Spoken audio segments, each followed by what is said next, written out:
Welcome to the Legacy Builders podcast, where we redefine generational wealth one story at a time. I am your host, Mario Gonzalez, and if you are trying to build something bigger than yourself, this is the right place for you. Today, I want to talk about my journey to my first acquisition, and it was a bit of a complicated one, to be honest, for a smaller acquisition. However, it was always just an entry level acquisition, right? I'm a firm believer in taking calculated risk and trying things, not necessarily knowing exactly how you're going to get there, but just taking that step and trying to figure it out along the way. So, won't go back too far. However, I have owned and operated a dog training business for the last 3 years, probably about 3.5 years now in the Treasure Valley.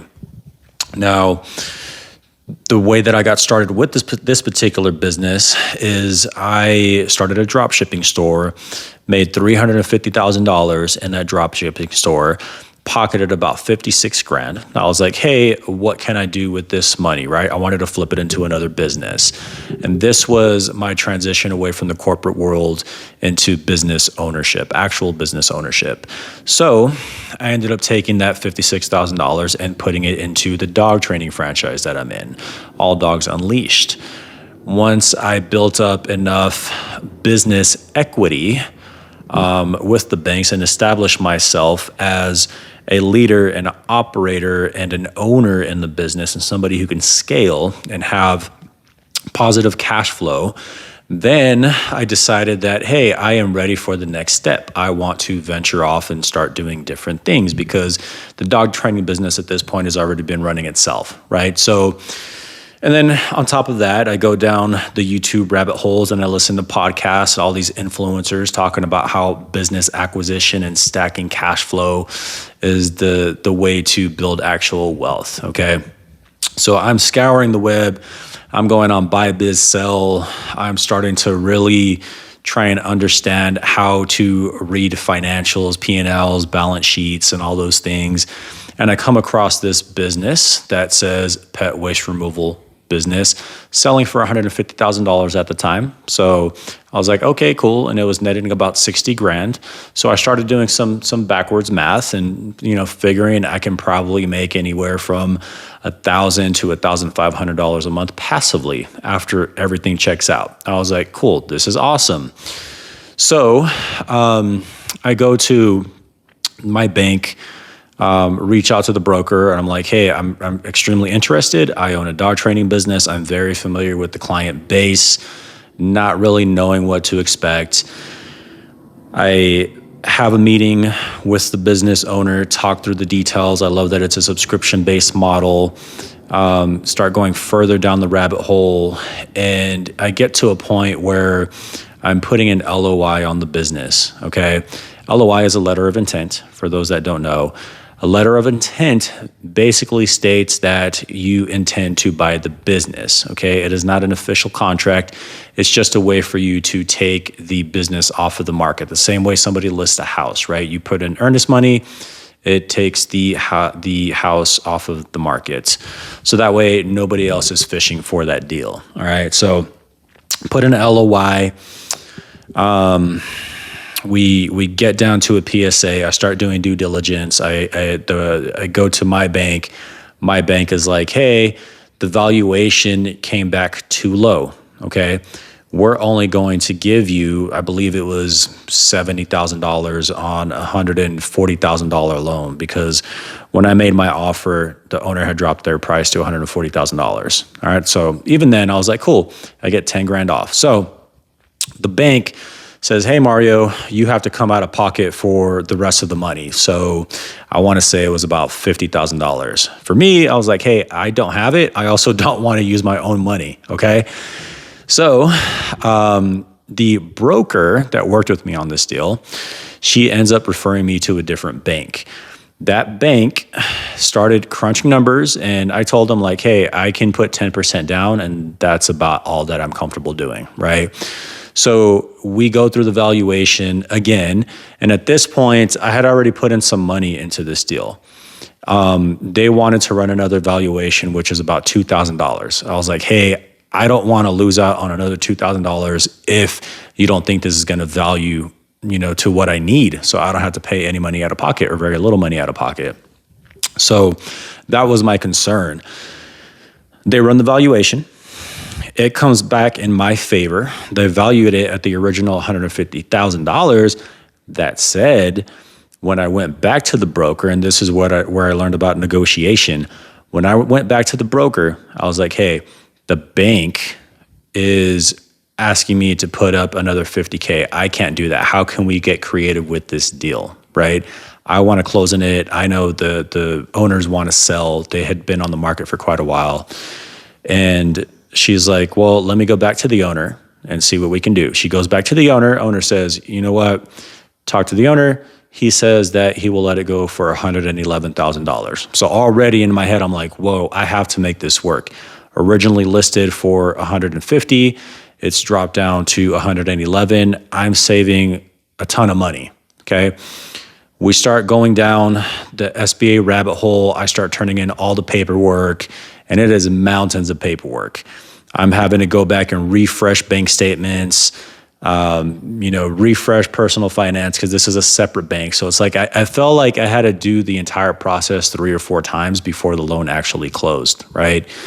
So anyway, when I start getting close to the tail end of this bank or of the SBA loan, the banker comes back to me and he's like, hey, Mario, you actually don't have to put any money down because you are an established business owner in the dog industry. I'm like, whoa, my mind was blown. Okay.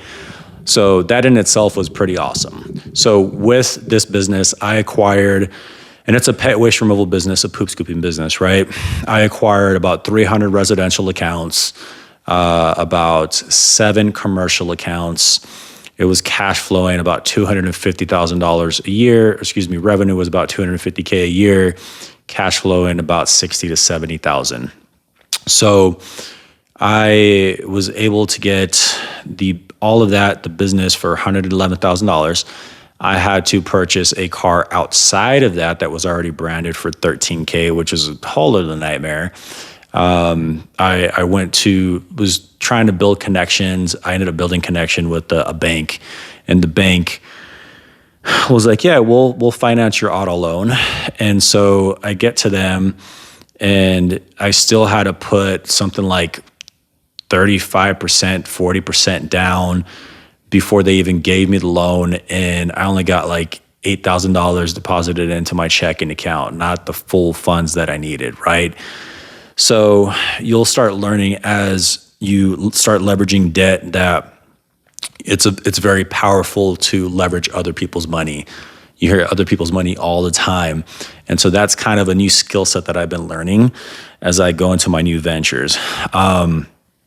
Anyway, acquire the business. And for the first few months, I'm learning how to operate. I hire an operator within the business. I interviewed a lot of the technicians. I asked a previous owner too. I'm like, hey, is there anybody that you know that's working in your organization who could take over the day-to-day? Okay. So I wanted a field manager, somebody who's going to step up and when technicians call out, because I made myself a promise that I am not going to go out into the field and scoop dog shit. It is not beneath me. It is just my time is worth more than that, right? I need to be working on the $150 tasks per hour, okay? So I got that in place. And then my virtual assistants, who are the backbone of my business, handle everything on the customer service side. And they're also managing the technicians. They're dealing with customer complaints, reschedules, and all those things. So this business is extremely hands-off. All that to say, it was an extreme learning curve to acquire this first business, and I learned a whole lot. So if you are thinking about going into business acquisition, get creative, do research. There's more than one way to finance a deal, and this is just the first one, right? I'm currently working on another acquisition back in Texas, back at home, where I moved up from. That is a groomer. This groomer is $500,000. SDE is $155K. After it's all said and done, I should be cash flowing anywhere between $1,500 a month to $2,000 a month. Oh, that reminds me, Poop 911, right? The pet waste removal business that I purchased before. I thought I was going to cash flow about $1,000 to $1,500 a month. In actuality, things never go the way you want them to. It's still netting me anywhere from $650 to $700 a month. And I might work in that business anywhere from 1 to 2 hours a week, if that. And even then, it's just ads. Don't touch customers. I don't touch yards. Okay.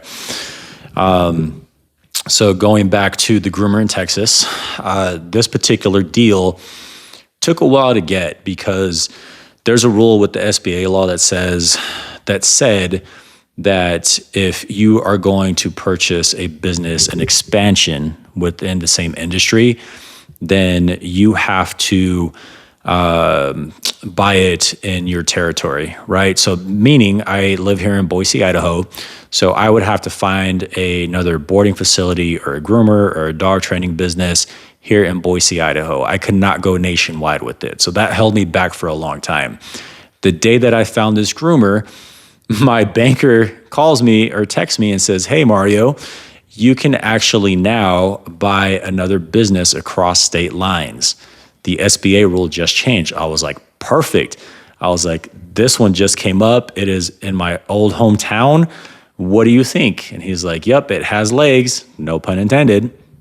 So I do my due diligence. He does due diligence. I meet with the owners. The numbers just make sense. So this particular deal is going to be 0% down.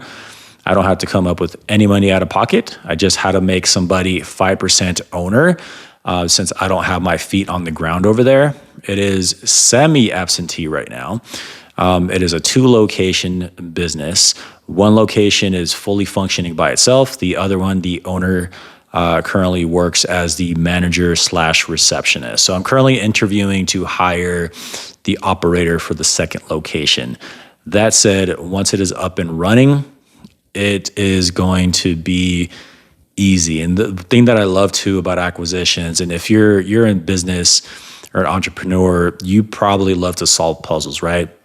That's probably the thing that I love the most is not knowing how I'm going to get it done, but figuring out all the pieces, how they fit together, who's going to run said piece, how to build leaders, how to scale. You know, I love trying to figure out how to scale a business. And get everything systemized. With AI, man, it is a game changer in automation. So anyways, that's my second acquisition. So I'll own 3 businesses this year. I also created an SEO back engine for my business, all AI, that my virtual assistants run as well. And so any single time I acquire a business, that is the backbone, right? It's going to help businesses get ranked higher. And in search engine, we do all of our marketing in-house, advertising. So the next acquisition that I'm looking for is Q1 of 2026. That one will be a partnership. So I'm in that next phase where I know how to acquire. I know how to build the systems, SOPs, employee handbooks, you name it. And then so I can start looking for funds and capital, private money loans, you know, friends and family, people who have money, basically saying, hey, I have the skill set, you have money, let me find a deal for you, put it together, we can figure out a partnership. So that is the next phase. So just wanted to quickly share that story, going from owning one business and stepping out of the operator role into the owner role is exhilarating in itself. Once you are in a position to work on different things and acquire a business, it's a whole nother thrill. I cannot wait to see where that journey takes me in terms of building my empire and this thing that I call lifetime legacy holdings. Again, you know, the name of the game is building generational wealth. And I just want to share it with the world. So thank you for tuning in to episode number 4. I can't wait to bring on my next guest, and peace out.